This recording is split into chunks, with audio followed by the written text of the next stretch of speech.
Olá, eu sou a Marion. Eu estou fazendo dupla com a Daniela Porcela na disciplina de Bioquímica da Nutrição no Esporte, da professora Cristiane Matê. E o esporte que a gente escolheu para fazer esse trabalho foi a musculação. Olá, eu sou a Marion. Eu estou fazendo dupla com a Daniela.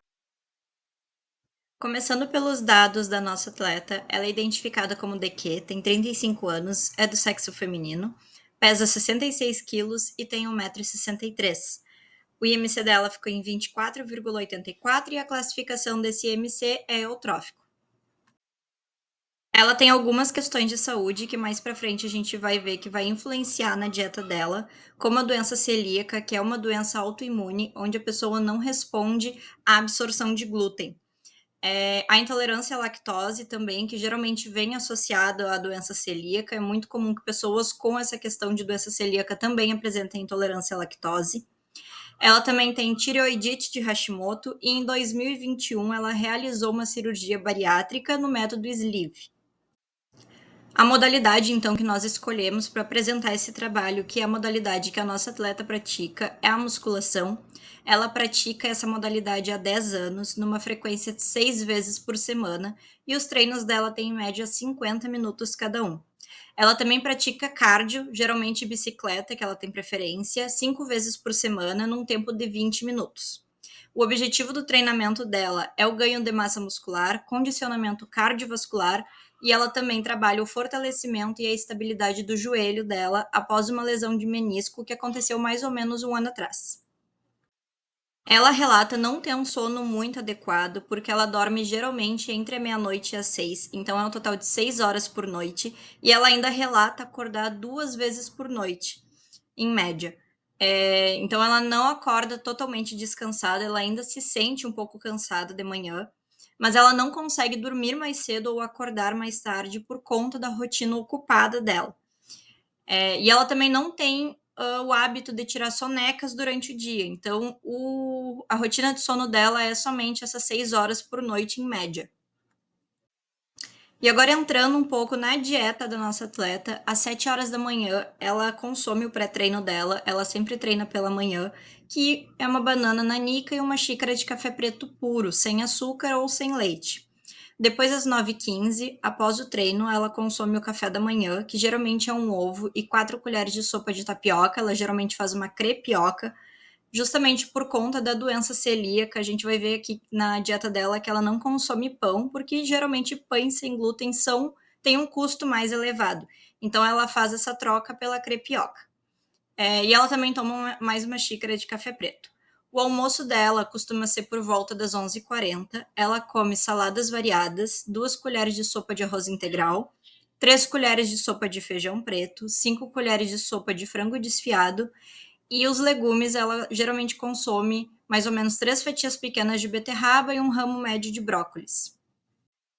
Às 17 horas, ela faz o lanche da tarde, que geralmente é um scoop de whey de cacau da Essential Nutrition, um copo de leite semidesnatado sem lactose, justamente por ela ter essa questão da intolerância à lactose, e uma banana média. Ela geralmente faz uma batida com esses ingredientes. Às 20 horas, ela faz o jantar, que é a mesma coisa que o almoço, e a gente pode observar que a comida dela é bem pouquinha, justamente por ela ser uma pessoa, uma mulher com a cirurgia bariátrica, então ela não consegue consumir mais quantidade de comida, mas elas estão bem distribuídas, né, nessas 6 refeições. E nas ceias, 22 horas, ela geralmente consome um mingau, que é feito com uma colher de sopa de farelo de aveia e um copo médio de leite semidesnatado, também sem lactose. Agora, fazendo uma análise quantitativa da dieta dela, ela geralmente consome, então, em torno de 1.395 calorias, que foram contabilizadas através do plano alimentar dela, para todas as questões de saúde dela e para os objetivos que ela quer atingir com o treinamento. Ela come 123,3 gramas de proteína, 29,6 gramas de lipídio e 167,8 gramas de carboidrato por dia. Então vamos para etapas do treinamento. Ela treina então umas 6 vezes por semana, né, tempo em média de 50 minutos, e 5 vezes na semana ela faz a bicicleta, tempo de 20 minutos mais ou menos. Então, ali na sua etapa do treinamento, ela faz exercícios de mobilidade específico para agrupamentos musculares que serão então trabalhados, né, mais ou menos 7 minutos. E exercício específico, então, para cada agrupamento muscular, separados em 4 treinos diferentes, mais ou menos ali em torno de 43 minutos. Esse treino dela, né, foi realizado no dia 14/11/2025. Então, a Nia, ela treinou grupamentos musculares ali, abdominais e quadríceps.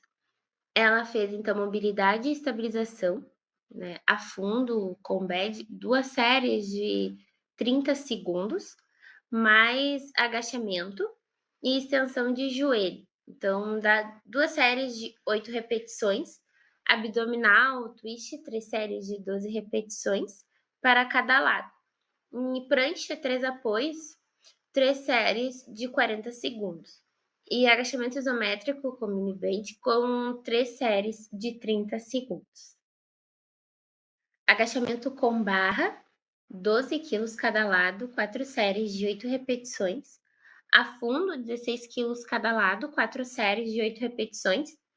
Alegre horizontal, 4 quilos, 4 séries de 8 repetições.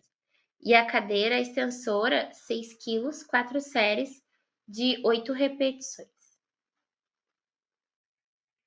Medimos também, então, a frequência do VO2 máximo, né, com a frequência máxima, deu 27,6 mililitros por quilograma por minuto. E ali a frequência em repouso deu 58 BPM, o de esforço 78 BPM e o máximo de 99 BPM. E aqui também foi utilizada essa fórmula da frequência máxima e com a de repouso. E deu 26,1 também mililitros por quilograma por minuto. E a partir do próximo slide, a gente vai falar um pouco sobre as rotas bioquímicas que estão relacionadas à alimentação da nossa atleta.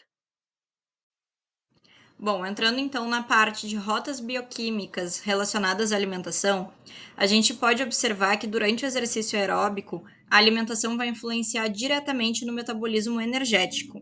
A glicose, ela ingerida, ela vai ser utilizada na glicólise, vai produzir piruvato, que vai seguir para o ciclo de Krebs para gerar ATP e gerar energia para o organismo do atleta.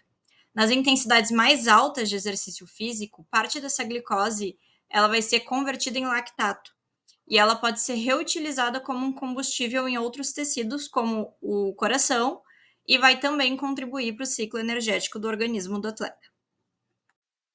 Já os lipídios que são ingeridos na dieta do atleta, eles vão ser mobilizados pela ação da fosfolipase A2 e vão liberar ácidos graxos que vão entrar na mitocôndria via beta-oxidação, e esse processo acontece regulado pela enzima CPTI. Essa via ela é predominante em exercícios de baixa intensidade ou de longa duração. A integração entre a glicólise, lactato, TCA e a beta-oxidação pode demonstrar para a gente que o metabolismo energético depende da disponibilidade de substratos, né, que são ingeridos na alimentação durante o dia do atleta. E isso evidencia a complexidade das adaptações metabólicas durante o esforço. Então, os principais combustíveis, né, utilizados, então, durante o exercício aeróbico, né? Então, os principais combustíveis são os carboidratos, a glicose e o glicogênio, e lipídios, ácidos graxos. Então, carboidrato, eles predominam em alta intensidade elevada durante exercícios de curta duração, né, devido à sua rápida disponibilidade que tem, maior eficiência na produção de energia em altas demandas. Também os lipídios, né, que predominam em exercício, então, de baixa intensidade ou prolongadas, quando, então, a prioridade é a economia de carboidratos e a maior disponibilidade também de ácidos graxos circulantes e intramusculares. Então, essa troca ela vai iniciar ali, aproximadamente de 30 minutos de exercício, aumentando, então, a captação de gordura musculares. Então, o carboidrato ali, né, principalmente, então, o glicogênio, iam ser armazenados no corpo, né, como glicogênio nos músculos e no fígado, e então eles circulam no sangue como glicose, açúcar no sangue. Então, essa vantagem é oferecer uma produção de energia mais rápida por unidade de oxigênio consumida do que os lipídios. Então, são fontes de energia, né, preferida quando a demanda muscular é alta. Então, é utilizado na alta intensidade, né, predominante, e são rápida ali no início do exercício, são rapidamente mobilizados e ali tem uma limitação, né, de ser do estoque de glicogênio, é limitado do seu esgotamento e isso pode levar à fadiga. E os lipídios, né, os ácidos graxos, são armazenados no corpo como triglicerídeos, né, principalmente no tecido adiposo e no músculo, e então eles são quebrados em ácidos graxos para ser usados como combustível. Então, também essa vantagem é oferecer uma reserva de energia praticamente ilimitada e são muito eficientes, produzem mais ATP. E a utilização dele, né, nos exercícios é de baixa moderada intensidade, e também a participação aumenta a cerca de 20 a 30 minutos, como então um mecanismo para economizar então o glicogênio. Então, vamos falar das rotas bioquímicas, relacionadas ao exercício de musculação, né. Que durante ali do treinamento, o que que vai ter da fase de produção de ATP, a exigência então energética para contração muscular, exercício de musculação e cardio, de intensa e imediata, então demanda de ressíntese contínua de ATP. Então o corpo, ele utiliza 3 sistemas energéticos primários ali ativar sequencialmente em conjunto, então dependendo da intensidade e a duração do exercício. Então, durante o treinamento, ali nos seus primeiros 5, 10 segundos de esforço máximo, né, de intensidade, o que que vai estar sendo utilizado, né? A enzima creatina quinase, ACK, ela vai catalisar a transferência, então, de um fosfato de alta energia da fosfocreatina, APCR, para o ADP, a adenosina difosfato, que rapidamente vai regenerando o ATP. Então, conforme a imagem ali mostra, que está acontecendo, né? Fosfato de alta energia, ele vai ser transferido então da ATP, formada por meio da fosforilação oxidativa na mitocôndria, o sítio de produção. Então, para a CR, né, a via da ação da CK. Então, gerando assim PCR e ADP. A PCR ela vai então se difundir para o citoplasma, no qual então essa via de ação das isoformas sistólicas da CK gera ATP e CR. A ATP então é utilizada pela ATPase, enquanto a CR ela vai retornar para o interior da mitocôndria. Então essa travessa, né, vai ser mais facilmente na membrana mitocondrial que nos nucleotídeos de adenina, além de estar então presente em níveis mais altos no meio intracelular. E a PCR desempenha uma função que ela participa de transferência então do fosfato de alta energia presente na ATP da mitocôndria para o citosol. Então, essas principais reações químicas que vão ser utilizadas ali, a ATP, nos músculo esquelético e cardíaco. Então, estão associados ao acoplamento da excitação e a contração.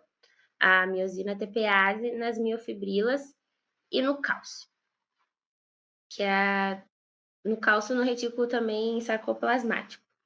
Então, isso tudo vai acontecer, né, essa função para a contração muscular imediata. Então, ali na glicose anaeróbica, né, que é nos exercícios ali que predomina esforço de alta intensidade e curta duração. Né, séries, exemplos de 8 repetições de afundo e de leg press vão durar ali, mais ou menos uns 2 minutos. Então, no mecanismo, o que está acontecendo? A glicose, ela então proveniente do glicogênio muscular, ela vai ser quebrada em piruvato no citoplasma. Então, devido a essa alta demanda, né, de energia e a falta de oxigênio, então, suficiente para esse ciclo aeróbico. Então, o piruvato ele é convertido em lactato pela enzima lactato desidrogenase, a LDH. Então, esse acúmulo, né, de íons associados à produção de lactato, isso tudo então vai contribuir para a sua fadiga muscular.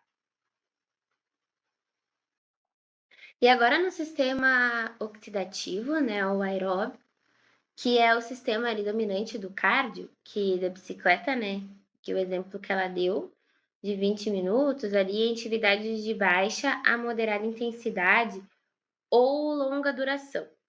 Então, o mecanismo, né, vai ser ali o oxigênio, que ele é usado então para oxidar então completamente esses substratos energéticos, né, o carboidratos e gorduras na mitocôndria. Então, produzindo muito mais o ADP.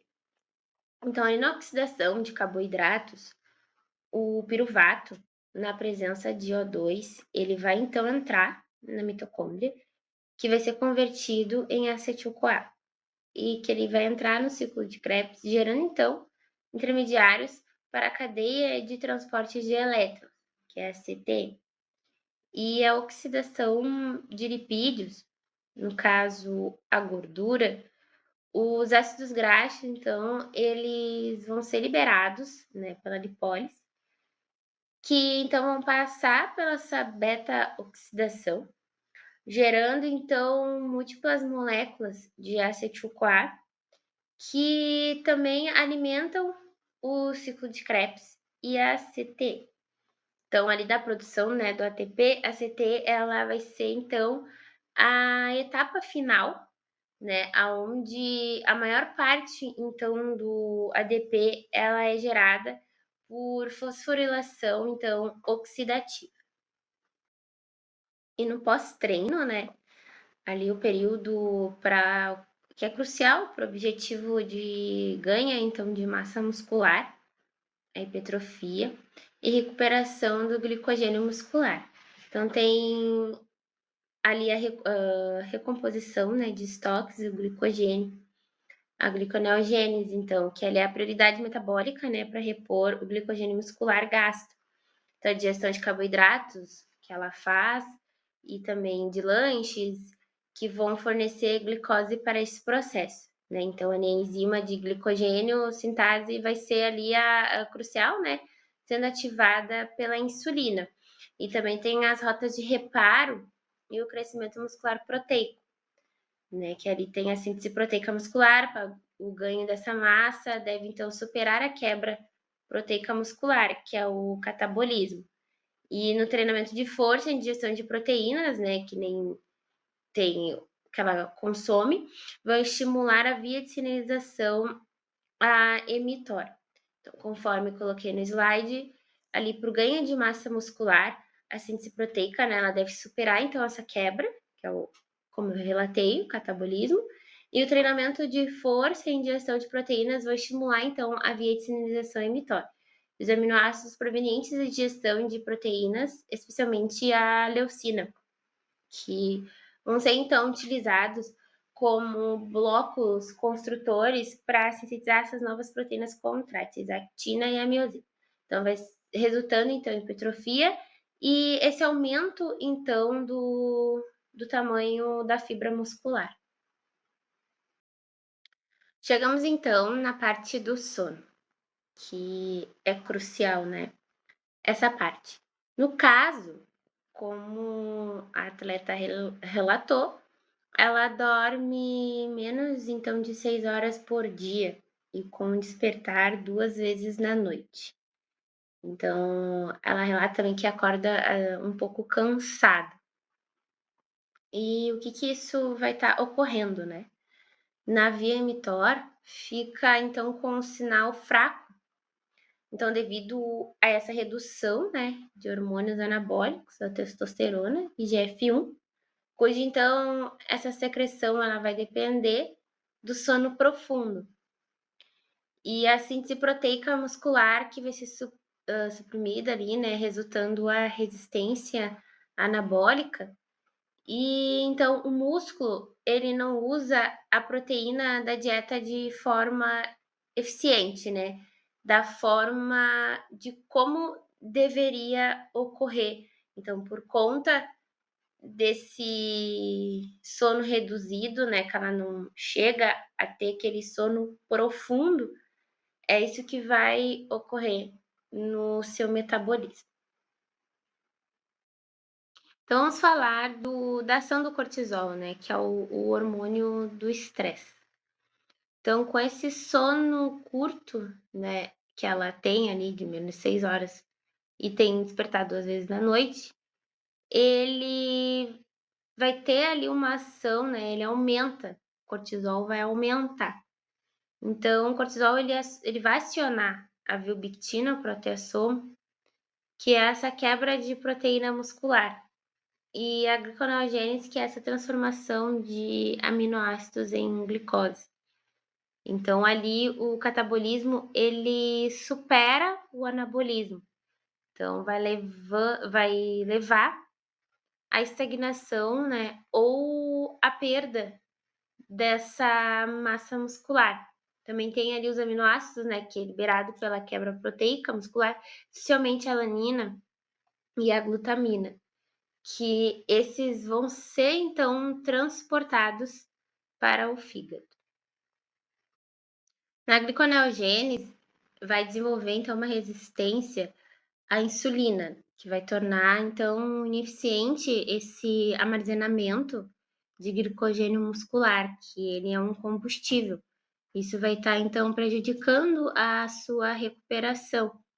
E na lipólise, a queda então do GH, né, do hormônio do crescimento noturno, ele vai reduzir a mobilização de gordura e vai ser usado então como energia. Como eu relatei nos slides anteriores, é assim como se fosse uma trinca, né? O sono, a alimentação e o exercício. Então, o sono, ele é muito importante nesse processo também.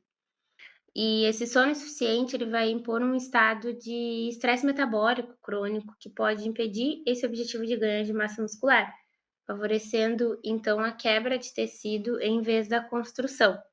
Na verdade, ela até pode ganhar, né, o ganho dessa massa muscular, só que vai ser um pouquinho mais difícil, né? Não vai ser tão eficiente esse resultado.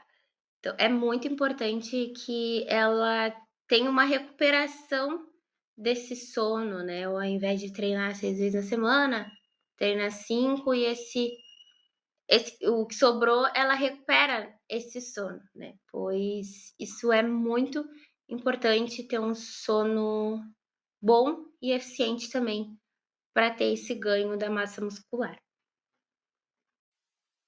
Aqui nos próximos 2 slides, nesse e no próximo, são as nossas referências.